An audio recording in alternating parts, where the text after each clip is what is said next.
Hi, it's Jeff Alpin, the Big Game Hunter, and welcome to Career Coach Office Hours. I spend some time on Tuesdays at noon Eastern answering questions from people about their job search. And I'll just simply say I've received a number of questions in advance. I also have a hard break at 12:30 Eastern for a Zoom call I have to do with someone. So I'll just simply say, if you've got a question about your job search, put it into chat so I can answer it live. Also, I want to mention a couple of places where you can get even more from me. First of all, that's me, Jeff Alpin, the Big Game Hunter. I'm called the Big Game Hunter. It started my time doing recruiting, where I'd hunt down leaders and staff for organizations, did it for a long time, and now people hire me for no BS job search coaching and career advice globally. I make the process of finding work and succeeding at it much easier. Let's try this for a second. So you can connect with me on LinkedIn at linkedin.com/IN/the-big-game-hunter. And I've got a podcast at No BS Job Search Advice. Well, it's called No BS Job Search Advice Radio. It's the #1 podcast on Apple Podcasts for job search. I'm coming up on episode 3000 next month. I've been on air since November of 2010. No show has as many episodes as I've created. Well, no show in the job search space. I don't know about others, but in job search, it is the #1 show in Apple Podcasts for job search. Also, jobsearch.community is a site. I'm not sure why that merged there. Let's try this one. Jobsearch.community is a site that I have. It's a members site where I have video courses, books, and guides, and a variety of different levels of service that will get you access to me and advice from me and coaching from me. Become an insider, you get access to everything, all my video courses, books, and guides, plus me. And I'll just simply say, there's a lot there that will help you. So again, that's jobsearch.community. And of course, Career Coach Office Hours I do on Tuesdays at noon Eastern.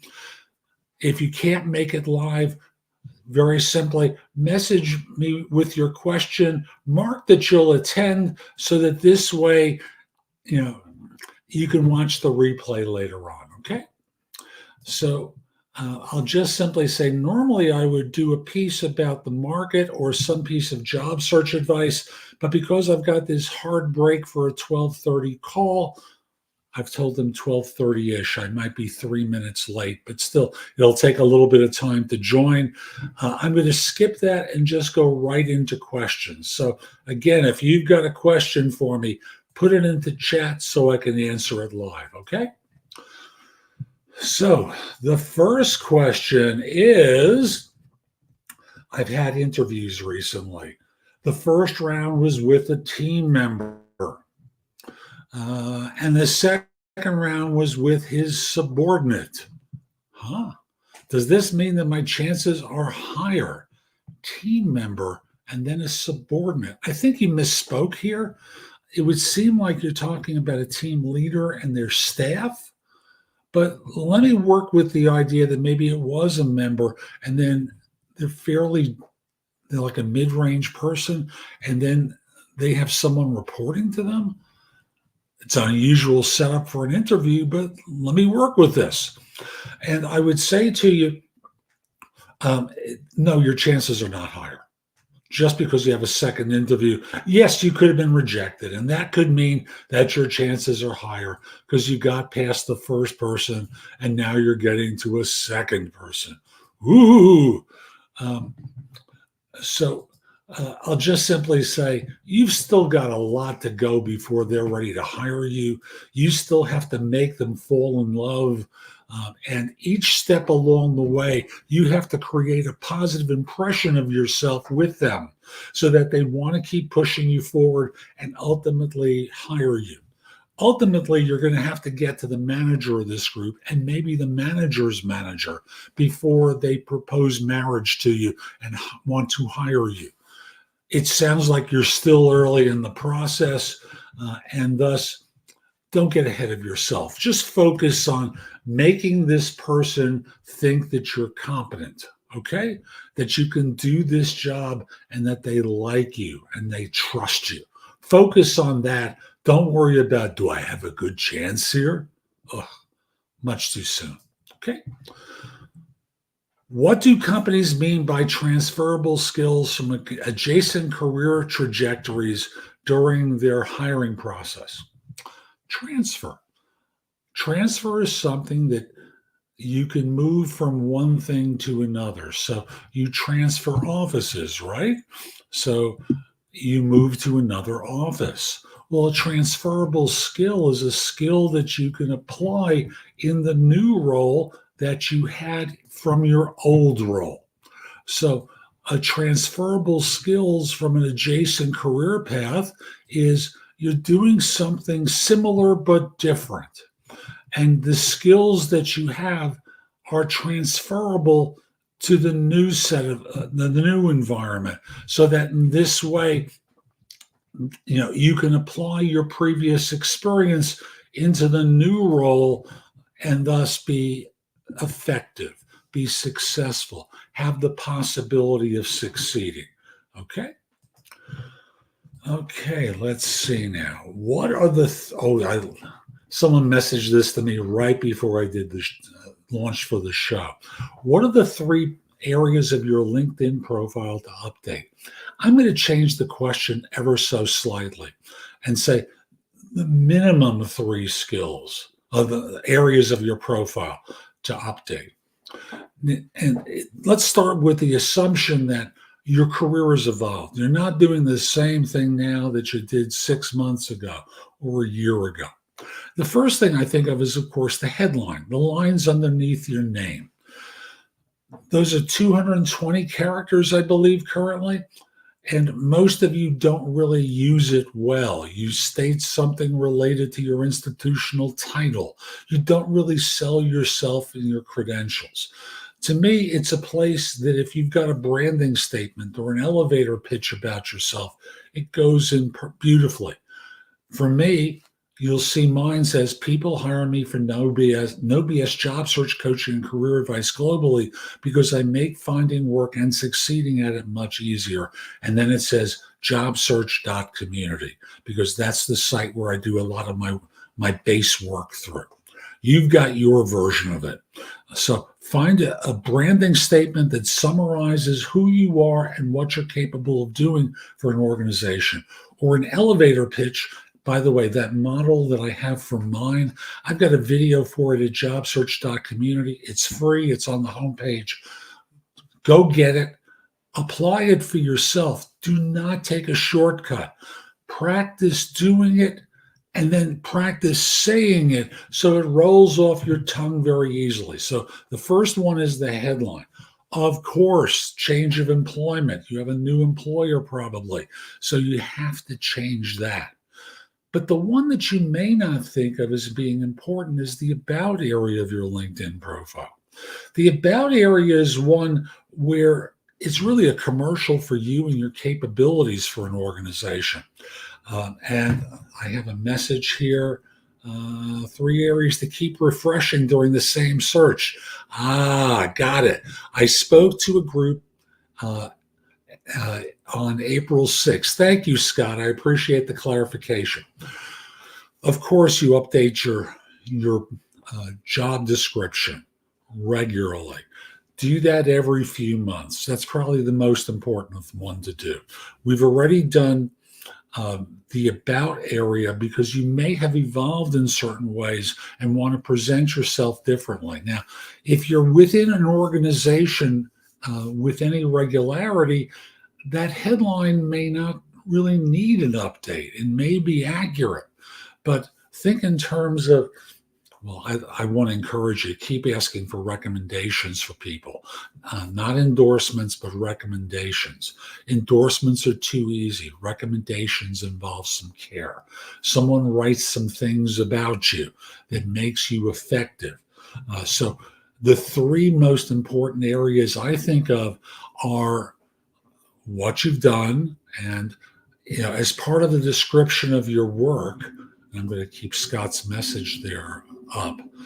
Part of the description of your work, you can think of stories that you can tell in there that will demonstrate your effectiveness, because so many people have kind of boring profile descriptions of their work.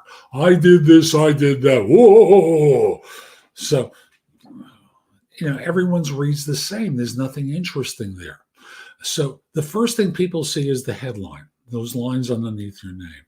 The next thing they do is they scroll down to see where you're working and what you did, because they're looking for a link between the two.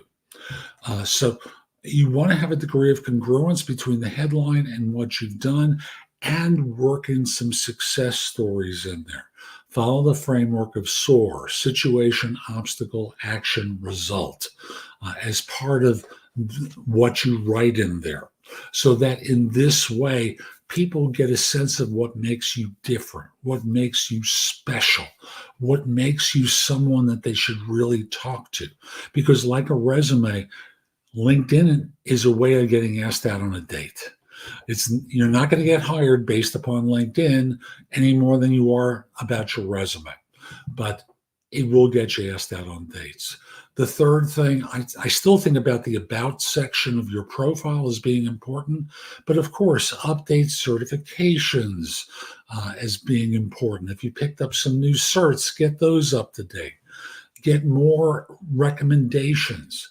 But the three core areas of your profile are really the headline, your employer and what you did, and the about area. In the about area, if you're job hunting, one of the things that you should be doing is putting an email address in for how people can reach out to you off the platform, so that in this way they can get in touch with you without spending an email to do so.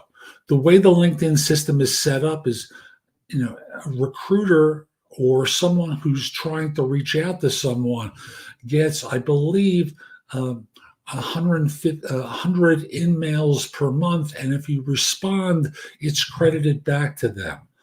So make sure that you can be found on LinkedIn. Now, I saw Scott, it was to reset your profile to make it new and come out on top. Okay. So number one is to come out on top. Think in terms of long tail keywords, lots of skills, lots of text that's going to, if someone were trying to find someone like you, what would they search for to find you? Now, in urban areas, it's harder because you're competing with, I'll just use New York metropolitan area, 14 million people. Coming up on top for 14 million people is a feat. Also, if you're not working and LinkedIn thinks you're not working because you have an end date to your job, well, they devalue you. They push you down right away because in their thinking, employers like to be recruiting people who are currently working. There are no guarantees of coming out on top, but you want to be, when I worked with LinkedIn Recruiter, when I still did recruiting, I'm doing a search for particular skills at a particular geographic area at a certain level. The way LinkedIn might have it set up, and I'm not sure that it's done this way now, 0 to 2 years of experience, 3 to 8 years of experience, 8 to 12, 15 plus. And they did it on an experience level there.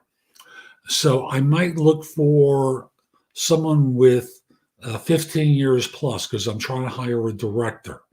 I'm trying to find someone in the New York metropolitan area. And then, of course, there are keywords that you're trying to identify for filling this job because the client has told you that they want someone with this experience.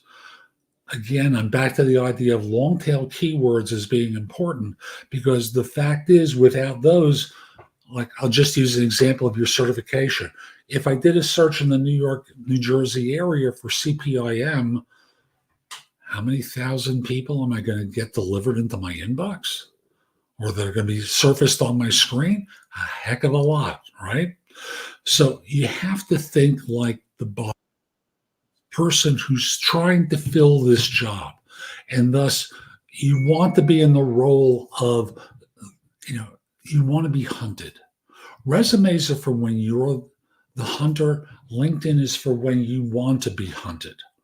And thus, the goal here for you is think like them, think like the recruiter, and get all the terms in a logical way, not to stuff your resume or LinkedIn profile, I should say, but to demonstrate how your background fits a role that someone will be recruiting you for. And think about you and your capabilities. Don't just stuff terms in because they'll spot it quickly and say, oh, probably a waste of time, but he's got the right terms. And within 2 minutes, they know that you're not qualified. So I don't remember exactly what I said at that time. I apologize, Scott, but I hope this has been helpful to you. And by the way, if anyone else has a question, just put it into chat so I can answer it live. Okay? I've got more questions. Let's see now. If I missed a question in a technical interview, but came up with the answer on the way home, would it help if I contact my interviewer with that answer? Maybe. That's the truth. Every once in a while, when I did recruiting, and it didn't happen often, but it happened a couple of times. And if someone would call back and leave a voicemail saying, you asked me about this, I had a brain cramp at the time and I didn't answer it correctly. I told you this, but on my way home, it came to mind and I know I said the wrong thing. This is the correct answer. This may mean nothing to you, but I wanted to at least let you know I knew the right answer. And if that works for you, I'd love to proceed further. In interviewing with you, you've given me a lot of good information and then you kind of hype them a little bit and then say, I hope to hear from you at some point soon. And from there, be in the position where you can present yourself again to them. And just sound embarrassed. There's a theater to all of this that makes it useful for you, okay? We've got more here. Okay, let's see. Next question. A job posting was immediately taken down after I applied. What does that mean? Oh, okay. By the way, before I answer that, go to jobsearch.community. I've got free stuff on the homepage that you can watch, listen to, or read that'll help you. I've got a video about elevator pitches. I've got one about 25 interview questions that you might answer. This is all short stuff that's designed to help. A lot more is available if you become an insider. The pricing on the site is from inexpensive to expensive, depending upon how much time you want from me. So I'll just say at $49 a month, you can ask me questions through the site that I'll respond to, and you get access to all my video courses, books, and guides. And we progress up to premium level service, where for $1,000 a month, you get 4 hours of time with me, plus access to all the video courses, books, and guides. So it's more in-depth coaching. So again, that's jobsearch.community. Now, coming back to the question, immediately taken down after you applied, what does that mean? Well, there's a couple of possibilities. The two major ones are, we've got enough people now. We don't need to get any more resumes from anyone. That's the more likely reason why it was taken down right after you applied. Another possible reason, and no one likes to hear this, but I know it happened with me sometimes, is when I posted something and I forgot about it, and then I received a resume, I'd go, oh, should have taken down that job. So I then removed it from my website so that I didn't have to field any more replies. So Those are the two main explanations for why it is that right after you applied, the job was taken down. Okay? I hope it's the former and not the latter. We've got more. Is it luckier to get a job through a reference or by competing on an interview? Luckier? Luckier? Really? You think this is about luck? How about you got a referral that recommended you to a hiring manager? You're always going to compete on an interview. If you got the referral, you think this person's going to immediately go, we're going to hire him. We're going to hire her. No, it doesn't work that way. They're going to want to meet you, have a conversation, get a sense of what your capabilities are, because they may want to verify what they were told by the person who referred you. You're always competing on an interview. It's not an either or. In the case of getting a job through a referral, it's so much of job search is like dating. So someone comes over to you and says, "Hi, I know someone you'd be interested in. Ooh, I think you'd really like her. I think you'd really like him. Ooh." Well, that gets some people interested, right? And then they're going to say, "I'm going to marry them."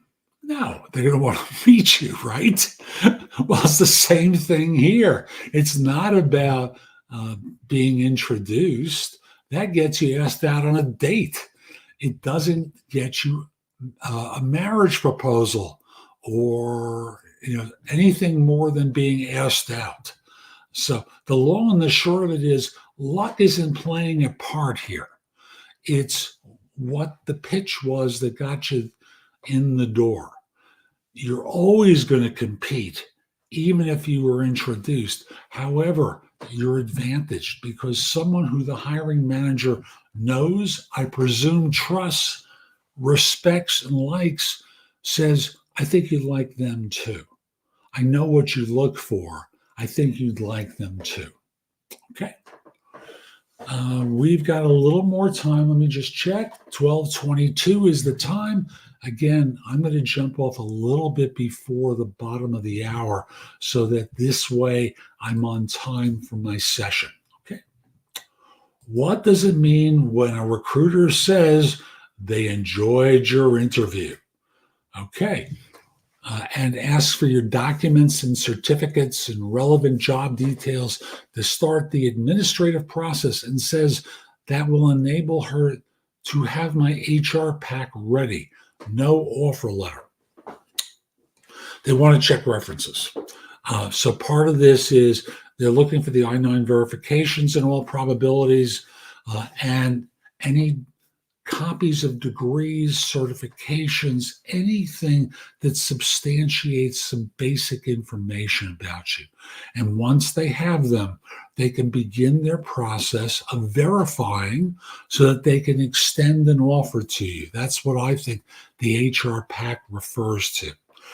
And I would tell you to say to them, before I do all of this, because there's a lot to assemble, I'm happy to do it, but I'd like to get an idea of the compensation that you're thinking of. Well, we're not sure. The position pays between, and they may give you a range. Fine. Are you thinking at the higher end of the range or at the lower end of the range? Because at the lower end of the range, I can save myself some time. I'm not interested in joining for a lot less money than toward the higher end of the range. So let me work with the range of 90 to 110. If you're talking about 95 or 97, let's part as friends. No hard feelings. We move on. However, if we're talking about something at 110 or very close to it, yeah, I'll get that to you. Tell me, what are you thinking of, or what are they thinking of? Well, I can't really discuss it. I understand. That's why I'm asking for a sense of what the range is. Yeah, but I can't really discuss the specifics. Notice they're changing the language a little bit. I'm not asking for the specifics. Could you give me a sense of the range that they're thinking of? Now, if they come back and say 90 to 110, that probably means they're going to come in at the low end of the salary range. Because if they said something more along the lines of, you're not going to have to worry about the money. The money's going to be fine. As I had people tell me all the time when I did recruiting, then you're good. But for other people, they play this game, and your job is to flush it out of them so that you're not wasting a lot of time getting them references that they'll check. And then, if they don't make a good enough offer, you have to explain to your references why it was that you didn't take the job that they invested time in recommending you for or giving a reference to you for. So try and flush that out early so that in this way, it's not a waste of your time or other people's time. And you have a reasonable shot of wanting to join. Let me come to the last question, unless someone throws something into chat like right now. Let's see now. What role do resumes and cover letters play in the job search process?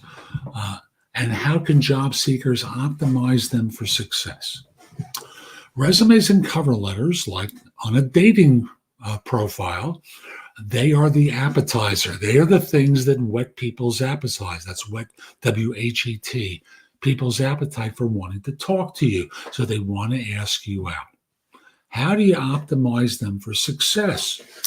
Well, take the time to optimize your resume to demonstrate your fit for the role within the first page down on your resume.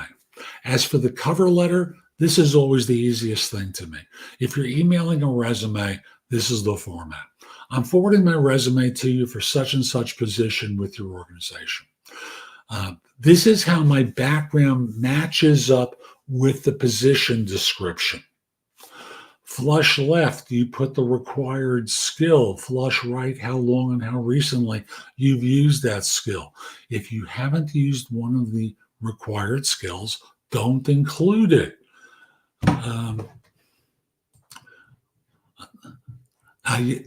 Bear with me, I'll come back to you. So I'm going to rush a little bit because I have to be off at 12:30. So